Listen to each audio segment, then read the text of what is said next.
S M Krishna ದೊಡ್ಡ ಯುಗಾಂತ್ಯ. ಹುಟ್ಟೂರಿನತ್ತ S M Krishna ಅವರ ಪಾರ್ಥಿವ ಶರೀರ ಬಿಡದಿಗೆ ತಲುಪಿದೆ. ಎಸ್ ಎಂ ಕೃಷ್ಣ ಅವರ ಪಾರ್ಥಿವ ಶರೀರ ಇದೆಲ್ಲವೂ ಜಾಗ ಇವರೇ ಮಾಡಿದಂತಹ ಆ ರೋಡ್ ಒಂದು ಕಾಲದಲ್ಲಿ ಭಾಳ ಕಷ್ಟ ಆಗ್ತಾ ಇತ್ತು. ಆಗ 3-3.5 ಗಂಟೆ ಬೇಕಿತ್ತು ಮೈಸೂರಿಂದ ಬೆಂಗಳೂರಿಗೆ ಬರೋದಕ್ಕೆ. ನಂತರ ಆಗ ನೋಡಿ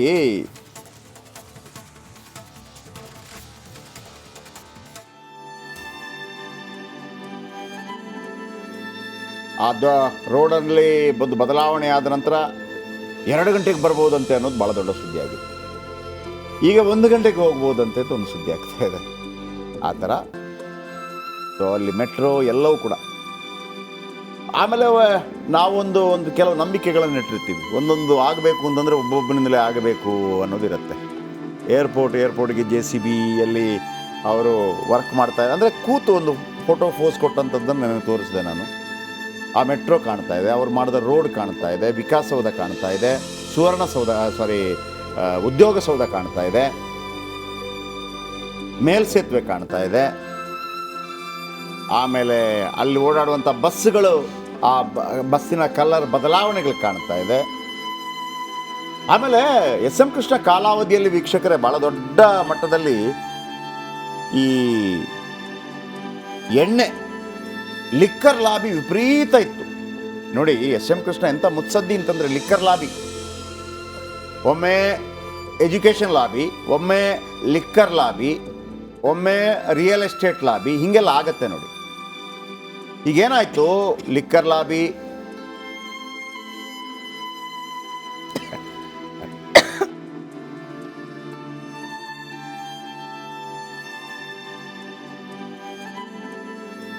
ಆ ಲಿಕ್ಕರ್ ಲಾಬಿಯನ್ನು ಮಟ್ಟ ಹಾಕೋದಕ್ಕೆ ಸೆಕೆಂಡ್ಸ್ ಅಂತೇಳಿ ಒಂದು ಮಾಡ್ತಾರೆ, ಪಾನೀಯ ನಿಗಮ ಅಂತೇಳಿ ಒಂದು ಮಾಡ್ತಾರೆ. ಲಿಕ್ಕರ್ ಲಾಬಿಗೆ ಎಂಥ ಕಡಿವಾಣ ಹಾಕ್ತಾರೆ ಅಂತಂದ್ರೆ ಅಂದರೆ ತಲೆಬಾಗಲಿಲ್ಲ ಅವರು ಅಂತ. ಲಿಕ್ಕರ್ ಲಾಬಿಗೆ ತಲೆಬಾಗಿದ್ದಿದ್ರೆ ಅವ್ರದ್ದು ಕೆಲಸ ಮಾಡ್ಕೊಂಡು ಏನಾದರೂ ಮಾಡ್ಬೋದಾಗಿತ್ತು. ಬಟ್ ಹಂಗೆ ಮಾಡಲಿಲ್ಲ ಎಸ್ ಎಂ ಕೃಷ್ಣ ಯಾವತ್ತೂ ಕೂಡ ಅವರು. ಆಮೇಲೆ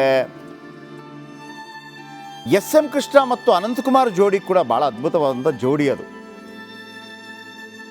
ನೋಡಿ. ಒಂದು ಸಣ್ಣ ರಹಸ್ಯ ಹೇಳ್ತೇನೆ, ಬೇಕಿದ್ರೆ ಕೇಳಿಸ್ಕೊಳ್ಳಿ. ಅನಂತಕುಮಾರ್ ಅವರನ್ನು ಸೋಲಿಸಬೇಕು ಅಂತೇಳಿ ಒಂದು ಎಲೆಕ್ಷನ್ ಆಗತ್ತೆ, ಅಂದರೆ ಬೆಂಗಳೂರು ಸೌತ್ ಎಲೆಕ್ಷನ್. ಆಗ ಕೃಷ್ಣ ಬೈರೇಗೌಡರು ಕಾಂಗ್ರೆಸ್ನ ಅಭ್ಯರ್ಥಿ ಆಗಿರ್ತಾರೆ.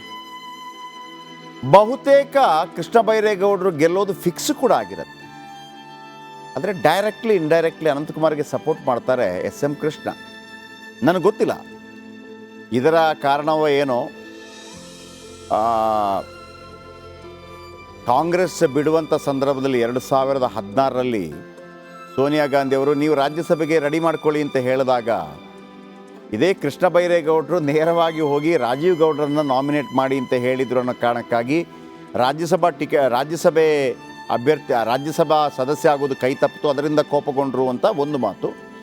ಇನ್ನೊಂದು ಬೇರೆ ಕಾಫಿ ಡೇ ವಿಚಾರ ಎಲ್ಲ ಬರುತ್ತೆ, ಅದು ಬೇರೆ ವಿಚಾರ. ಆದರೆ ಎಸ್ ಎಂ ಕೃಷ್ಣ BJPಗೆ ಬಂದು BJPಗೇನು ಭಯಂಕರ ಲಾಭ ಆಯಿತು, ಒಕ್ಕಲಿಗರಿ ಕಡೆ ಬಂದ್ರು ಅಂಥದ್ದೇನಾಗಲಿಲ್ಲ, ಅದು ಬೇರೆ ವಿಚಾರ.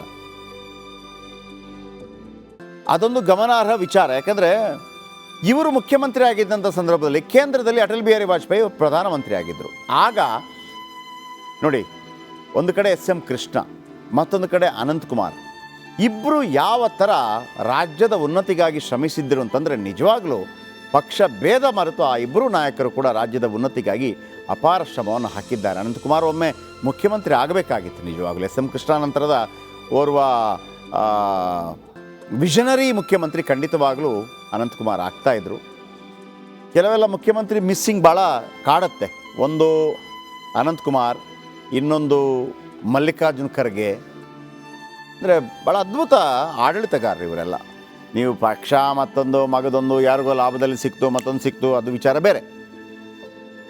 ಎಸ್ ಎಂ ಕೃಷ್ಣ ಅವರ ಕಾಲಾವಧಿಯಲ್ಲಿ ನಾನು ಹೇಳಿದೆ ಲಿಕ್ಕರ್ ಲಾಬಿ ಭಾಳ ಸ್ಟ್ರಾಂಗ್ ಇತ್ತು. ಲಿಕ್ಕರ್ ಲಾಬಿಯನ್ನು ಕಡ್ದು ಮೂಲೆಗೆ ಹಾಕ್ಬಿಟ್ರು. ಆಮೇಲೆ ಸುವರ್ಣಸೌಧ,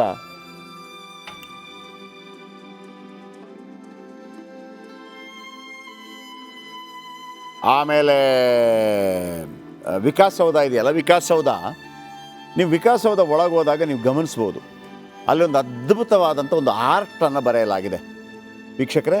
ಆರ್ಟ್ ಅಂದರೆ ಅದನ್ನು ಮೆಟಲಿಂದ ಮಾಡಿದ್ದಾರೆ. ಮೆಟಲಿಂದ ನಾನು ಸಾಧ್ಯವಾದರೆ ಇವತ್ತು ತರಿಸ್ತೀನಿ ಅದನ್ನು.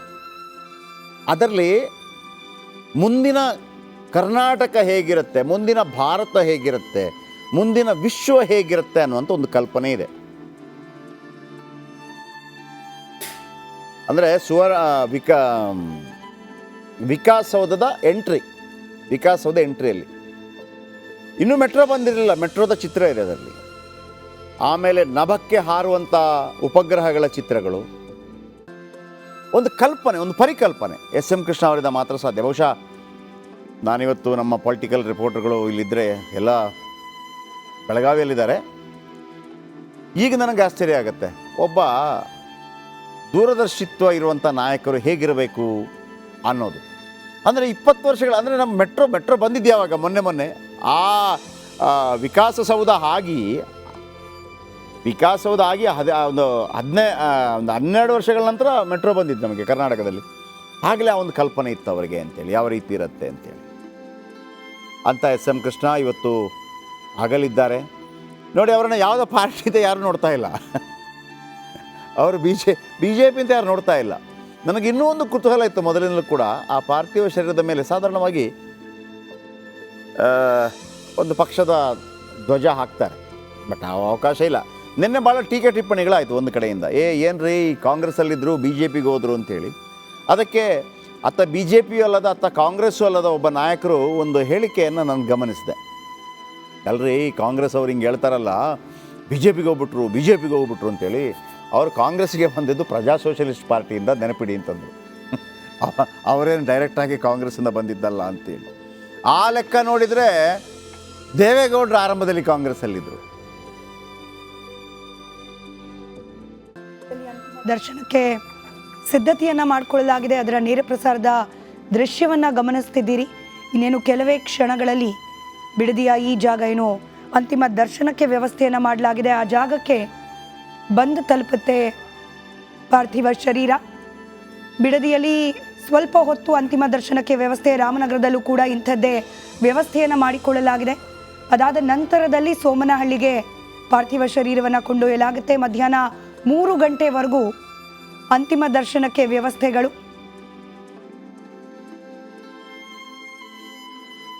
3 ಗಂಟೆ ನಂತರದಲ್ಲಿ ಒಕ್ಕಲಿಗ ಸಂಪ್ರದಾಯದಂತೆ ವಿಧಿವಿಧಾನಗಳನ್ನು ನೆರವೇರಿಸಲಾಗುತ್ತೆ.